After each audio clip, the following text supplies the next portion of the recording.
If someone played Retro Revolution's previous game Metagal, they will be happy to hear that with the sequel they have made improvements across the board. Unfortunately, improving every single aspect of the game only brings Metaloid Origins to the status of an alright video game. The first thing the player is met with when starting a save file is a character select screen.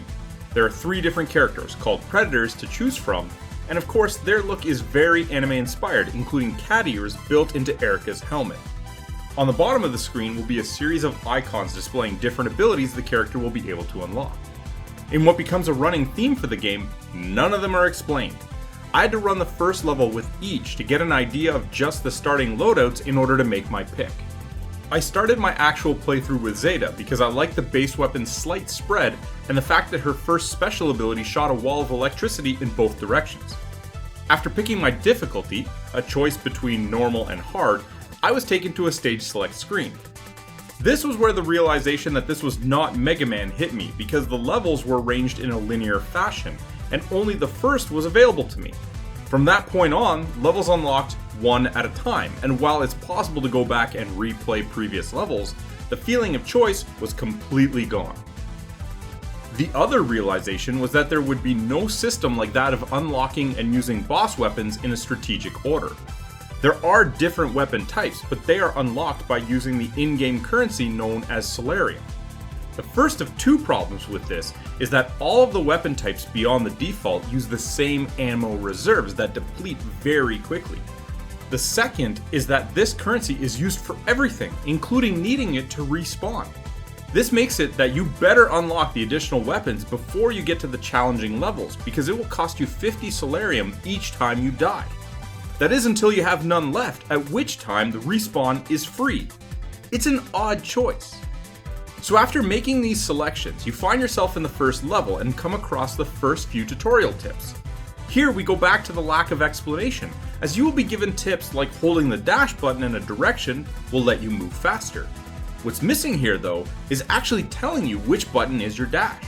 You will need to trial and error every function, like changing weapons, swapping abilities, or even using them. Once you've figured out the controls, things get a bit better. The minute-to-minute gameplay is very much like what you would expect from a Mega Man title. Work your way from left to right while jumping over pits and shooting anything that moves. There are health and ammo pickups to grab, and the ability to replay levels allows for the exploration required to get the collectibles.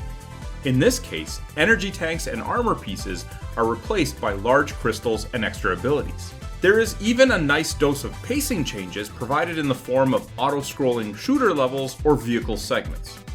While the controls are vastly improved, some situations like trying to jump vertically off a ladder or vertically onto a ladder still need a lot of work. In addition, a lot of the level design is done in a way that creates a lot of cheap difficulty spikes that are in no way based on loose controls. Instead, jumps are surrounded with ranged enemies just looking to pick you off with a single hit that initiates the game's knockback mechanic, tossing you right into the pit you were trying to clear. There are no difficulty spikes quite like the boss fights at the middle and end of the fairly long levels. These are not insurmountable, but they are situations where the mentality is to throw as many counterattacks or debris tossing abilities into one fight that even when you have the pattern down, you will need a good amount of luck coupled with it to succeed. Despite everything just mentioned that is meant to impede your progress, the 9 total levels will only take you about 3 hours to complete, on normal at least. A forgivable offense considering the very budget price, but even at such a low cost, it's tough to prioritize this title over others in the genre that do it so much better.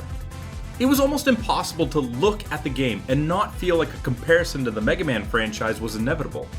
To Retro Revolution's credit, it's the same gameplay style, and the graphics are done amazingly well to capture the same feeling of the 16-bit classics. Unfortunately, this is where the similarities end.